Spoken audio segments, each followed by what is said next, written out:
Okay, friends, Greg Kokel here. A Stand to Reason is the show, and I'm your host. And we are well into December now, and therefore we're well into our end-of-year financial strategy for STR. And this is actually just about the only time all year long that I draw your attention to the fact that we are a listener and donor-supported enterprise. I mean, we sell product, and many of you buy product from us. But when you figure the overhead and the cost of cost of goods and the people that we have to pay to make the product and distribute it and mail it out, it's pretty much of a push financially. It's just there not to help us as an organization, but to help you to provide that product for you. No, all the rest of the things we do, and all the payroll and all the overhead and the rent and the electricity and the equipment and the traveling and everything that makes our service to you, and that's the way I think of it, our service to you and our friendship with you, and I also think of it that way, possible is a result of those who give generously, and I use that in the broadest sense because some give more than others, but that doesn't mean those that give less are not giving generously for their circumstance. We are thrilled for every gift that comes in to Stand to Reason, and it goes to good purpose. We work hard. But as I was trying to think about the best way to introduce this to you and challenge you to be generous to Stand to Reason here before the end of the month, before the 31st of December, so we finish out our year strong.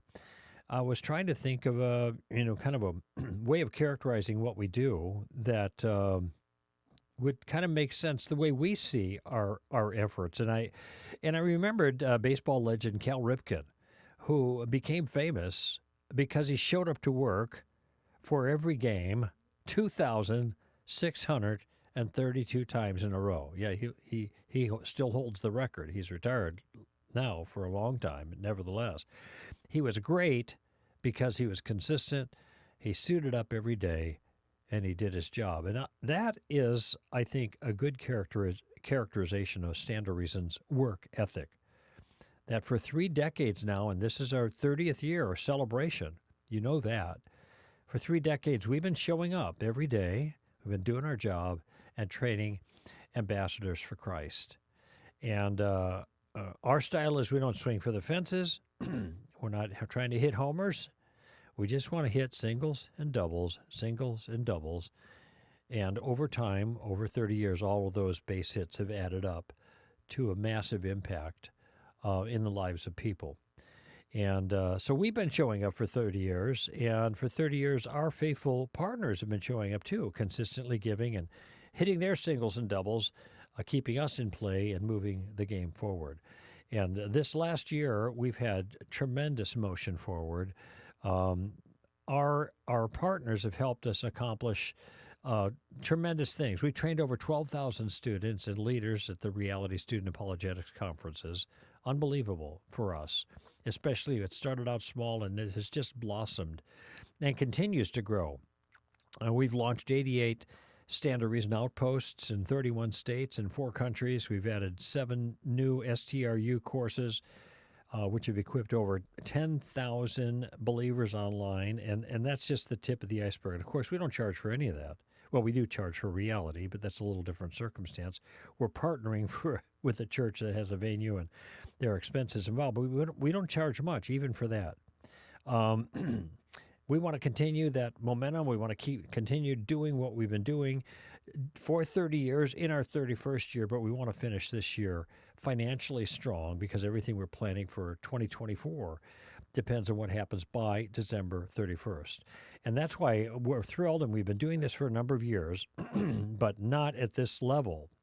Having a dedicated group of STR partners pledging a challenge amount, and this is our 30th anniversary, and what our donors, our partners have done collectively is put together a pledge of $300,000 this month to challenge you and our other friends to give generously to collectively equal or exceed that gift. It's not a matching gift. We're not going to leave any of that money on the table. They're going to give that, but they're saying we're giving, so you give. That's their challenge. And I just want to know if you'll accept the challenge and send your best gift to Stand to Reason today, tomorrow, as soon as possible. I hope you do, because people like you have made over 3 decades possible. And I'm going to say thanks by sending you a signed copy of my sequel to Tactics, which is titled Street Smarts, Using Questions to Answer Christianity's Toughest Challenges. And of course, we've been talking about that the last few weeks because it's out, and I want you to have a copy because I think this is going to really make a difference in your life. I'm thrilled about this book. It was a hard one to write. I put a lot of effort into it, and I think you're going to really benefit from this book. So now through December 27, I'll send you a signed copy of Street Smarts with a gift of any size to Stand to Reason. It's very easy to do. Just go to str.org/donate, str.org/donate to make your gift. And just be sure to click that box which says you'd like to receive the book, and we'll send it out right away. And we're going to keep showing up every day, facing every obstacle. We're going to score our runs one base at a time. And that's why I'm asking you to be generous with STR today. Go to our website, str.org/donate, sometime this month, as soon as possible. Take care of that to help us have a great ending and help us keep hitting those singles and doubles together and move the kingdom forward one base at a time, finishing strong for this month. Okay, with that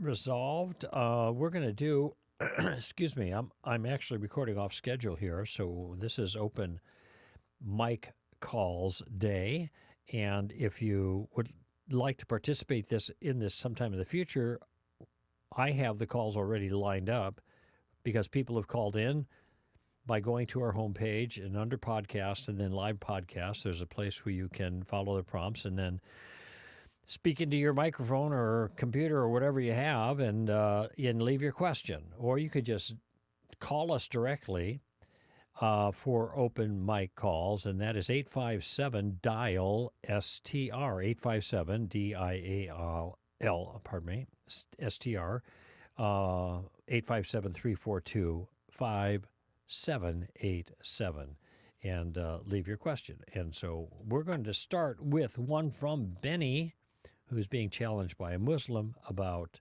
the Trinity. So let's hear what you have to say, Benny. Hey there, Greg. So I heard a Muslim ask recently, while he was trying to debunk the Trinity, and he was saying if the Father, the Son, the Holy Spirit are 100% God, each of them are 100% God, then they should each have 100% of the attributes of God. So is Jesus independent of the Father or dependent on the Father? Because if he's independent, then that's two independent existences, which means two gods. And if he's dependent, then that means that he can't be God. They can't be God because God is independent. So I was just wondering how you'd answer that. Mm-hmm. If you can, then that would be wonderful. God bless. Thank you, Benny. This is an interesting question because it trades on a refinement of our thinking about things. And I've seen people get tripped up with the 100% characterization in the past. Like, for example, the Chalcedonian formula for the person of Christ is that he's 100% God and he's 100% man. And people kind of reflexively say, in a reaction, as it were, wait a minute, that's 100% of one thing and 100% of another thing. That's 200%. That doesn't make sense. Well, of course it does. And it's just that people haven't understood how it makes sense. So I'm going to kind of give you some illustrations here, and then I'm going to hone in, Benny, on the particular challenge. Benny, you are 100% a human being. That means you have all of the qualities that are essential to being human. But I presume from your voice and your name, you're a male. You also have 100% of those qualities that make up maleness. Maybe you're married.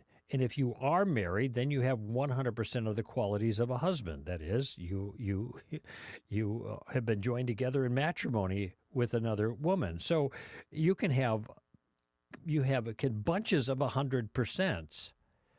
And these aren't in conflict with each other because we're talking about completely different things. All right? So Jesus could be 100% God and 100% man because he has all of what makes up God and all of what makes up man. And there's no conflict there. Now, of course, that doesn't prove what's called the hypostatic union, the dual nature of Christ, but it does go to show, as I'm giving these counterexamples, that there's nothing contradictory or incoherent about being 100% of this or 100% of that, and or both plus even other 100% of other things. All right. So now the challenge has to do with the idea that Jesus is 100% God, but the Father is 100% God, but the Father and the Son are distinct. Now, something must make them distinct. And one could say, well, they're just individualized by being different persons. I mean, that's all that's necessary to say to indicate their distinctiveness.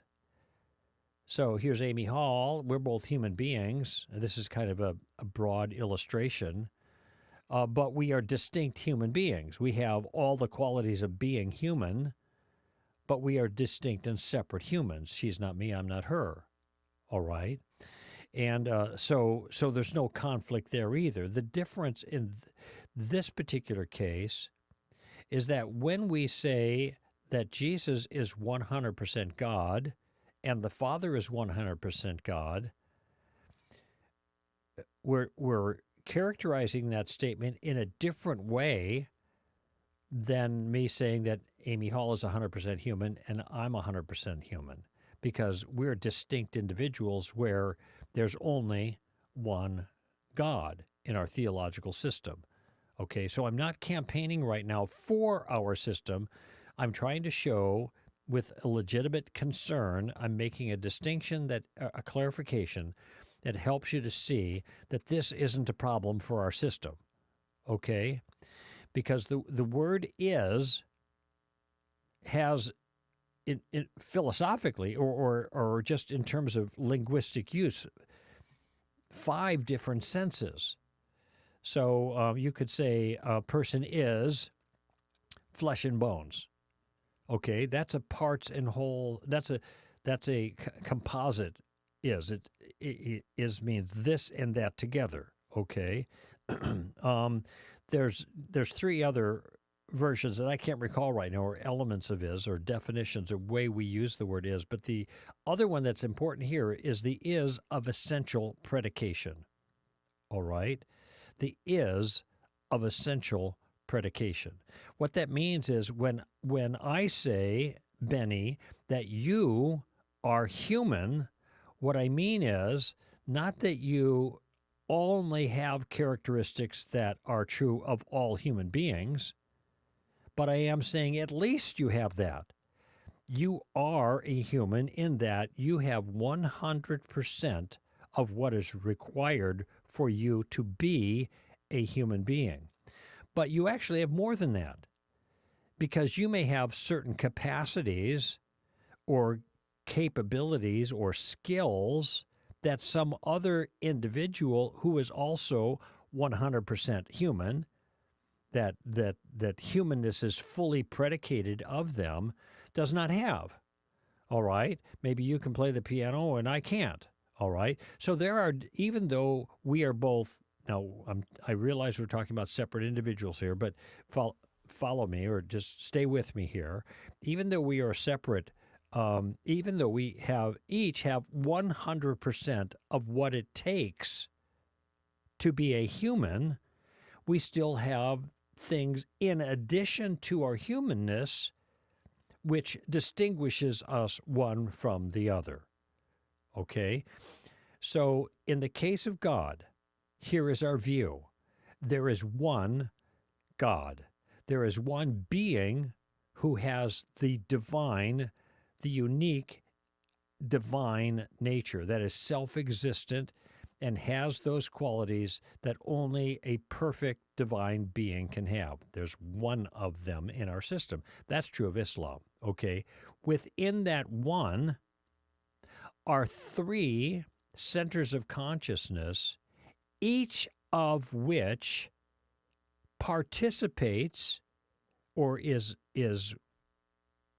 now here's where you run into problems with the way words are characterized, but each of those who participates or have or are part of, and although there's not parts here, are the one human, rather the one divine being. So everything that's true about the Father that makes him divine is not simply true about the Son that makes him divine, but they're the same thing. They're the identical thing that makes them divine that they share.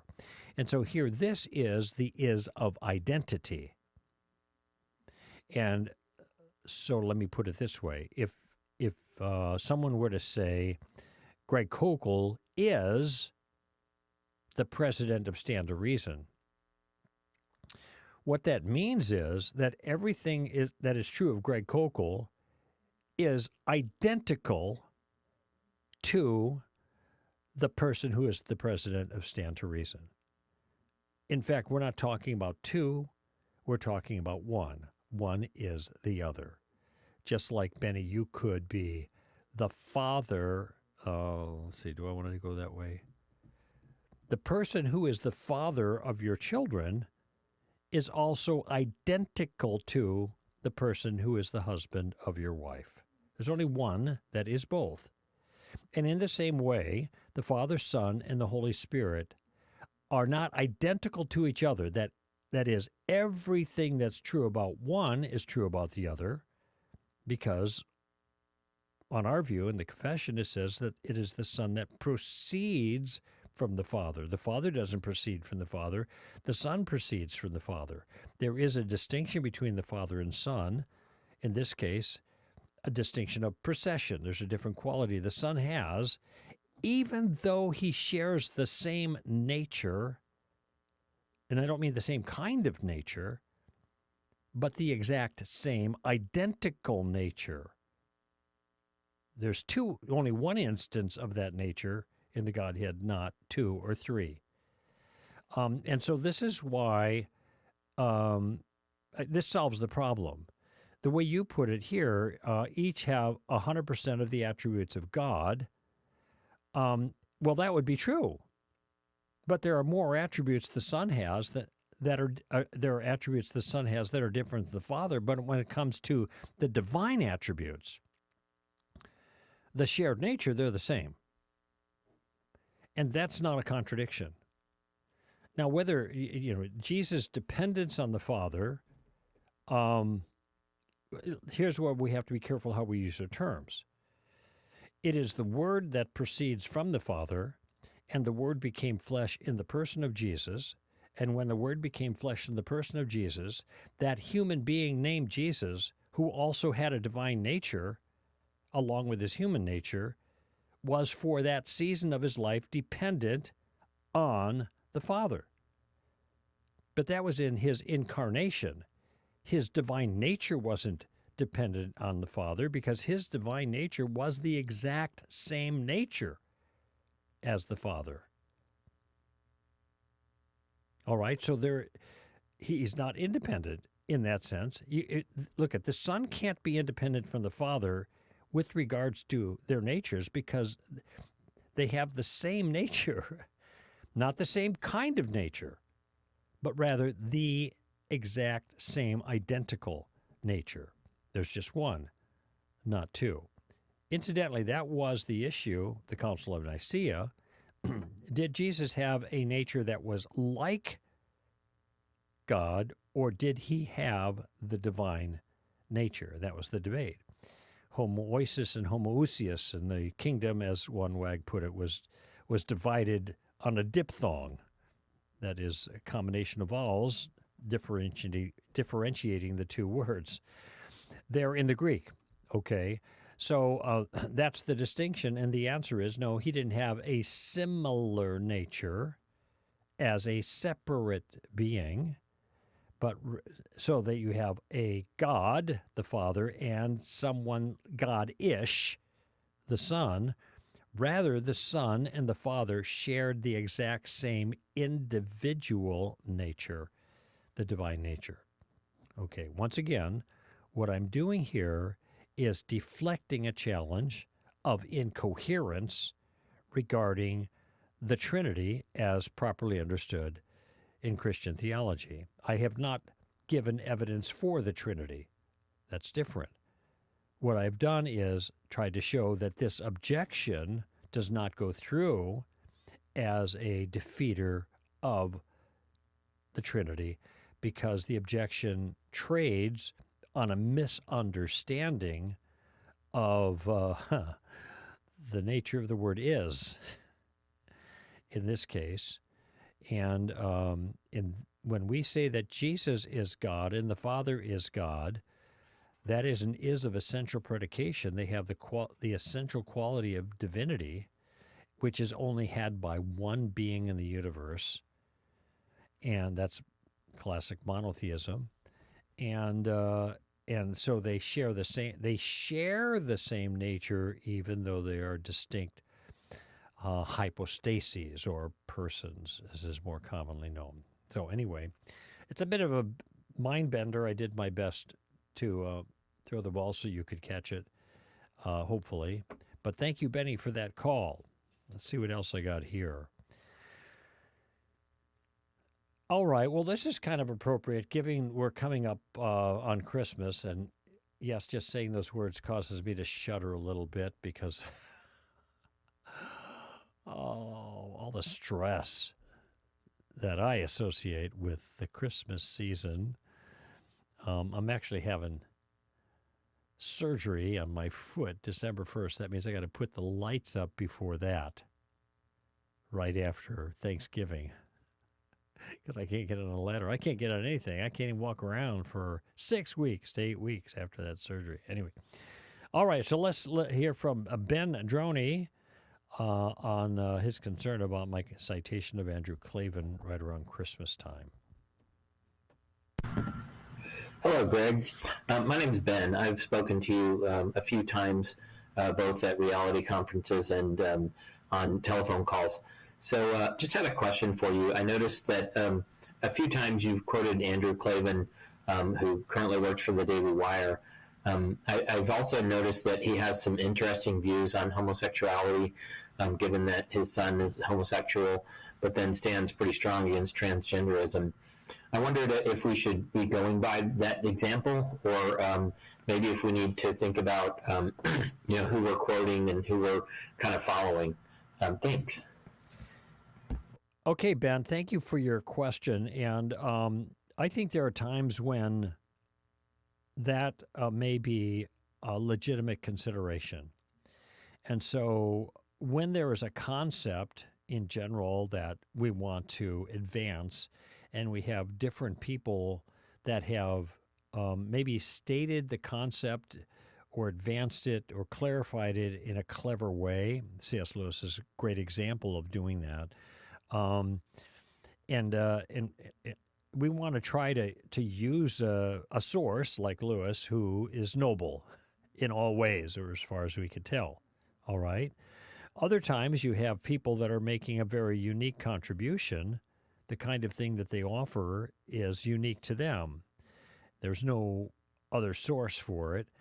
Or maybe the contribution could be made, in a sense, by myself. So the insight that I referred to, which I'll get to in a moment, regarding Andrew Klavan offers, I mean, I could just give the insight, but it's such a profound insight or a singular insight that I think it's appropriate to cite the source and give credit where credit's due. I've done that lots in my books, where there's just this clever way of putting it, or this insight or whatever, and I just say I owe this insight to J. Warner Wallace or Doug Guyvet or J.P. Moreland or something like that, okay?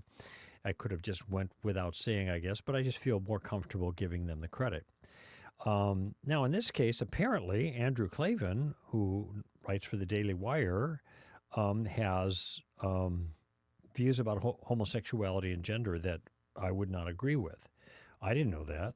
I don't even know who Andrew Klavan was, except for that his name was the byline for this piece that I read and have read about the last show before Christmas, I think, for the last 20 years. And the reason I read it is because he makes such an interesting point as he's comparing two Christmas fictional characters, George Bailey and Ebenezer Scrooge. And he is actually comparing and contrasting because you have certain things that are happening in each story that are very similar, but you have some contrasts too.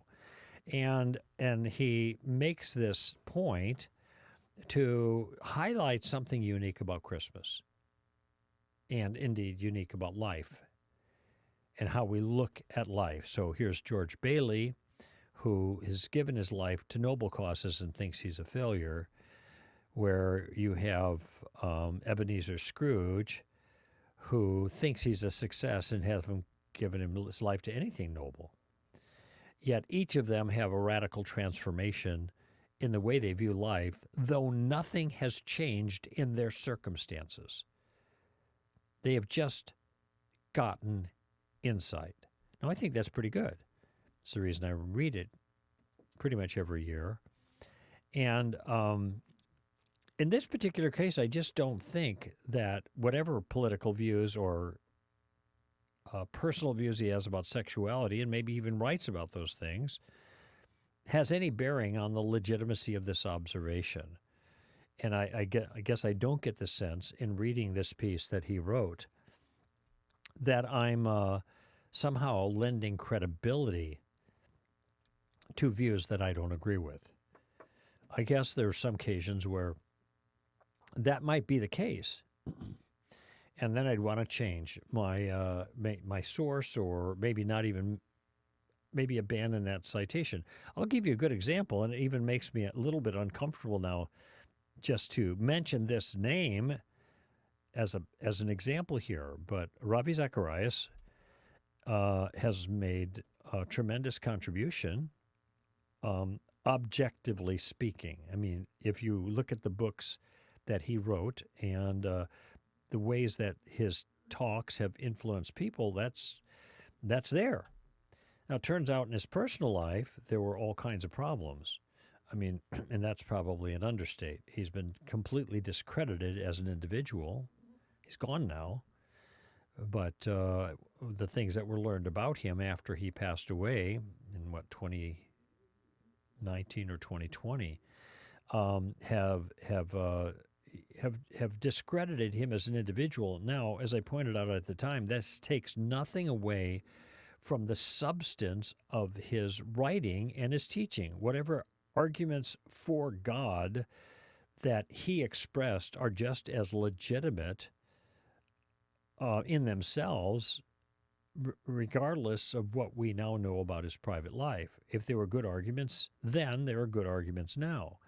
But what we know now is somewhat poisoned the well, and so I'm not inclined to ever cite him about anything, because I'm sure whatever point I'm trying to make, I can validate that, undergird it with a citation from somebody else who finished well. Let's put it that way. So now there's an example on the other side, and these become judgment calls. I don't think Andrew Klavan is in that same category at all, not even close. And so this is why, in this instance, I don't have any difficulty reading Andrew Klavan, which I probably will read again in a couple of weeks, just before Christmas. Oh, no, it's not a couple of weeks, but a few weeks. It's coming on too fast. All right, so there you go, Ben. I appreciate your call. And let's just keep rolling here. Let's take Daniel Hall. He's next on the list. Do you have that there? You bearded beast, you? All right. Kyle's got it. Daniel. Hey, Greg, love how you've been helping Christians for so many years. I've certainly grown a lot because of your ministry. Thank you. Occasionally, I've heard Christians make the statement that as Christians, we give up our rights, that Christian love is self sacrificial, meaning not seeking our own way, like it says in 1 Corinthians 13, and that we shouldn't claim our rights. I've heard some even speak against legal rights. It's kind of a pacifistic attitude. Other scripture I've heard cited to support this thinking is Philippians 2 3 through 8. So this is my question. As a Christian, is it ever right to claim our rights, to stand up for our rights, to defend our rights, or are we just to turn the other cheek and suffer for Christ? Mm-hmm. This question affects us as individuals in our relationships and in civil society, and also in regards to dealing with tyrannical government. Yes. Thanks again for helping bring clarity to our thinking on important issues. Well, thank you, Daniel, and I hope I can provide some of that here. I'm looking for your verse here. I'm just turning to it. Philippians 3 through 8, I think you mentioned, which, is that what he mentioned? Does that sound right, Amy? Philippians 3 through 8? Because this is where Paul is talking about his own pedigree and that he considers all as loss for gaining Christ. But there, I can see how that might be construed in the way that you mentioned, Daniel. Others have brought that verse up, apparently, for you. What's odd is this is not Paul saying, I'm not going to assert my rights. It's Paul saying that none of his own pedigree matters when salvation comes through grace alone, through faith alone. That's it. I count all things to be lost. Go ahead, Amy. Oh, 2. Okay, I'm in the wrong chapter. Yes, as I was saying, Philippians 2. So let me see what that says. Do nothing. All right. Do nothing from selfishness or empty conceit, but with humility of mind, regard one another as more important than yourselves. Okay, I know this passage really well. It surprises me a little bit that it has been invoked in this way. Do not merely, now the merely is in italics in the New American Standard, which means it's not in the original, but it's in, the translators infer it from the original. It's implied there, and so they put it in for helping to make more sense of it. Not merely look out for your own personal interests, but also the interests of others. And by the way, that word also is why they put merely in there. Because if it just read, do not look out for your own personal interests, but also for the interests of others, that would make sense. We have our own interests that we can look out for, but not just our interests. In fact, what we ought to do when pressed is often put our interests below another person's interest, and then it gives example with Jesus, have this attitude in you that was also in Christ Jesus, though he existed in the form of man, a God rather, he emptied himself, and this is the kenosis, all right? Now, I actually don't see this passage having any bearing on the question of not standing up for our rights. What Paul is saying is, let's humble ourselves with regards to the needs of other people and consider other people's needs more important than our own. Okay? With humility of mind, regard one another as more important than yourselves. Don't merely look out for your own personal interests, but also for the interests of others, because this is the attitude Jesus had. So I know people saying you shouldn't be standing up for your rights, and I think there are times when we will not assert our right. We let that go and maybe make a sacrifice because there's a greater good in view. But I don't think that's standard, and certainly this passage doesn't teach that. And even the idea of turning the other cheek that you mentioned, Daniel, some people are going to be surprised to hear this. I know the verse, the reference comes from Matthew 5. Jesus says to turn the other cheek. And there's more detail there that's important, but just for your information, when Jesus was struck on the cheek himself, he did not turn the other cheek so it could be struck too. Instead, he demanded an accounting of the person who struck him without good reason. Now, this was at his trial. And this is something that I kind of stumbled on. I think somebody pointed it out to me very late in my Christian life. I went 40 years without even knowing this or realizing this. Jesus was struck at his trial. And Jesus said, if I did anything wrong, bear witness to the wrong. If I did not do wrong, then why did you strike me? Wow, that's kind of cheeky. But it was appropriate. He didn't just turn the other cheek and say, okay, hit me again. What was done there was inappropriate under the circumstances. You could probably say, with some legitimacy, that his rights were being violated. The same thing happened to Paul, and he responded too, but not as deftly as Jesus did. But, he was struck, and then he said, God is going to strike you too, you whitewashed wall. And then somebody said, hey, you shouldn't be speaking bad of the leader of the people or whatever of the chief priest. He said, oh, yeah, that's right. I'm not supposed to do that. So my apologies. It was already out there. But Jesus, of course, didn't have to apologize because all he did was hold someone to account for an action that was inappropriate in that circumstance.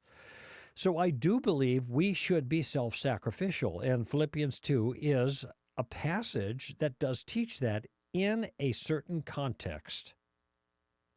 It certainly isn't teaching that we should deny all our legal rights.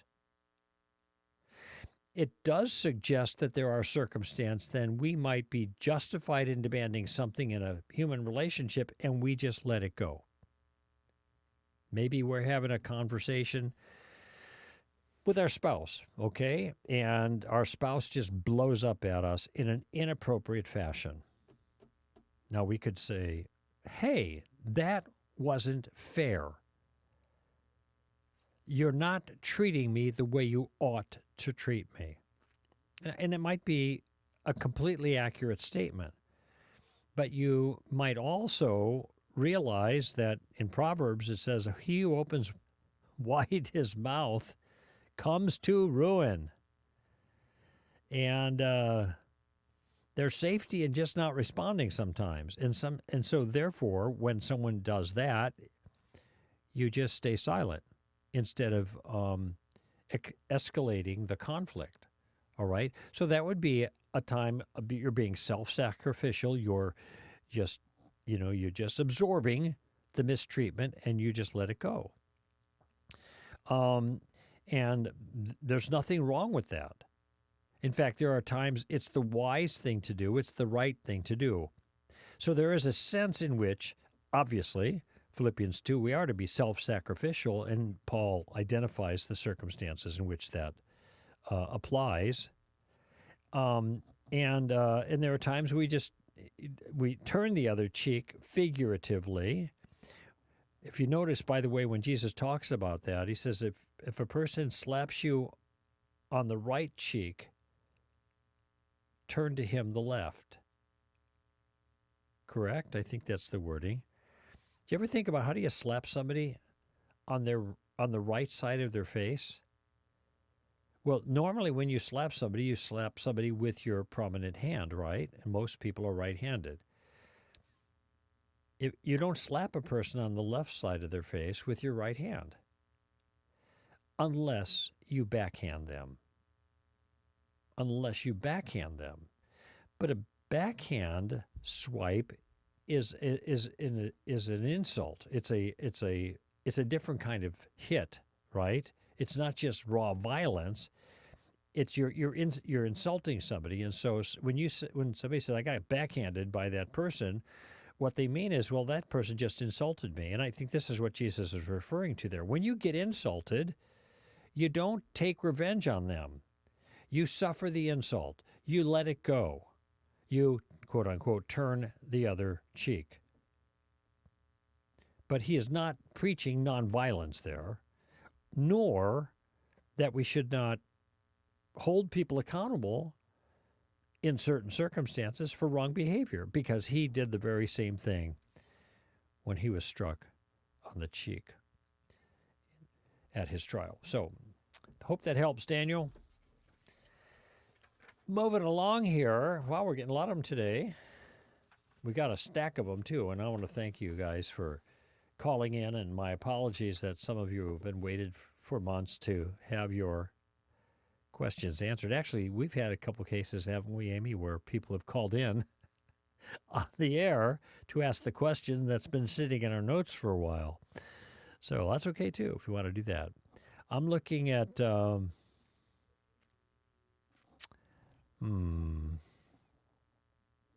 Let's take Amy's call, a different Amy Bassler, and she has a question for me.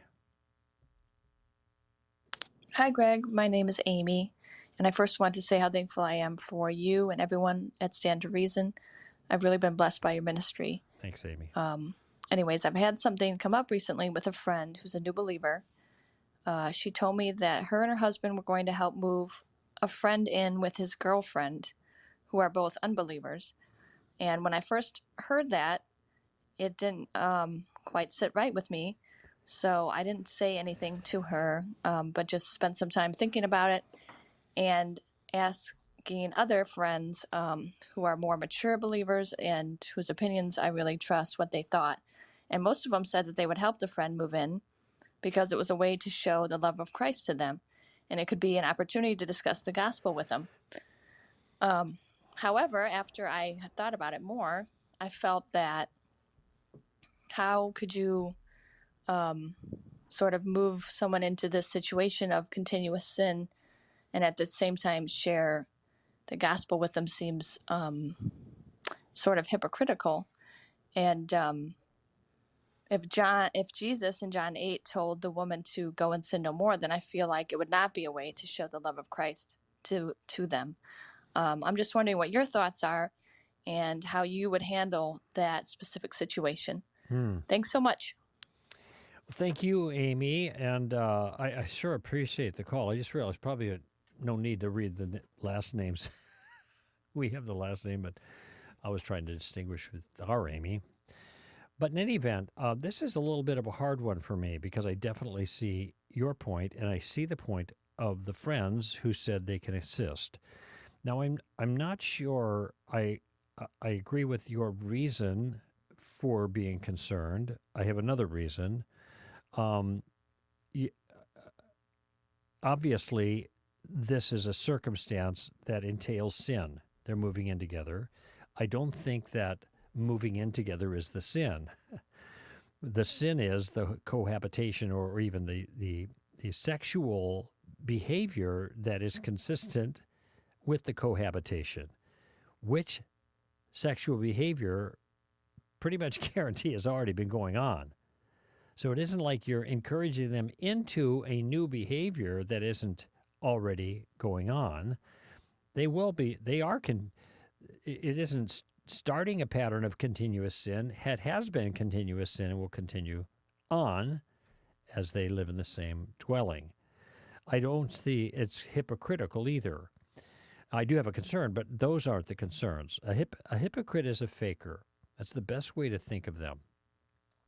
The word hypocrite comes from the theater industry, the Shakespearean, and back in those days, sometimes people would play multiple parts, but they would wear different masks, a mask on a stick or whatever they put in front of their face, and so representing these different characters, and that was called a hypocrite. That's where the concept came from. So I think in this case, the root concept is helpful for us understanding what the word actually means. It's not somebody who's inconsistent, because we're all inconsistent. It's someone who's a faker, who says one thing but really does something entirely different. That they don't really believe what they say they believe, but they're they're a big phony. Okay, sometimes it's difficult to tell, whether they're a phony or whether they're just inconsistent. But nevertheless, that's what a hypocrite is. And I don't think for a believer to help a non-believer, especially for the reasons that you said your friends would do that, is an example of hypocrisy. Now, I think there is an issue of abetting the sin by helping them go move in together. I wouldn't, for example, if somebody wanted to get an abortion and they were intent on it and I couldn't talk them out of it, I wouldn't drive them to the clinic. In that case, I would feel like I was abetting that sin. And there's probably a number of circumstances like that I just wouldn't feel comfortable. I think it would be wrong participating with them in as an actual participant in the sin. I guess I'm not sure if this falls into that category. I understand the point your friends are making. Well, this is an opportunity to show them love and a kind of, in some way, appropriate non-judgmental attitude. Because if you were to tell your friends, look, I'm a Christian, and I don't believe in people living together, and therefore I'm not going to help you out, I think that would just come across, not in the spirit that you actually mean it, but would come across as small-minded and petty and snooty and your nose in the air and whatever. And so that's not going to help. As judgmental. And we don't want to come across that way in a circumstance like this because we don't expect non-Christians to live like Christians. Non-Christians live like non-Christians. That's what they do. Okay, and so we don't put that requirement on them. They're going to live together, so we're not going to make a big fuss about it with our nose in the air. There's probably all kinds of other things that they're doing that are wrong too that we wouldn't make a fuss about, but this is one of them that we would. Now, again, just declining the offer or opportunity of helping them move in together, that may be what you feel is the right thing to do. And you could try to do it in a non-judgmental fashion. I don't know that it actually ties you to the behavior, what happens in that place after they move in, but you may think it does. So I think each individual is going to have to decide for themselves. This is one of those areas that I think I think there is a right and wrong answer about this. It's not subjectivism, but I think it's hard to figure it out. And so people have to do the best that they can based on their own information, knowledge, and conscience before the Lord. So, Amy, if you are not comfortable with this, I guess it wasn't you, it was your friends. I certainly wouldn't judge the Christian friends for helping the non-Christian couple move in together because they have the best of intentions, and I think this is a hard call. So I'll just leave it at that. Amy, all right? We look at the clock. We got about 7 more minutes. Let's see. Okay, let's try John Phillips. He's next in line. Hello, Greg. I've got a question for you. I'm going through Logic in the Way of Jesus, and I'm going through the fallacies, and it's the circular reasoning. Now, I'm understanding this. It goes like this. Premise 1 says, the Bible says that God exists. Premise 2 says, the Bible should be believed because God wrote it, and he cannot lie. Premise 3, therefore God exists. And I understand that is a circular reasoning response. But the other question I want to ask is, I've heard it said, the Bible tells me so, and I've used this before myself. And I was listening to Shonda Fulbright. She mentioned that this was circular reasoning, so did Frank Turek. So I wanted to get your input on it to see how can I understand this fallacy and be able to really counteract it, Mm-hmm. um, and be able to educate not only myself, but my class as well. Mm-hmm. Thank you. Okay, thank you, John. A couple of points that are important. Circular reasoning happens when you have a syllogism either expressed or implied.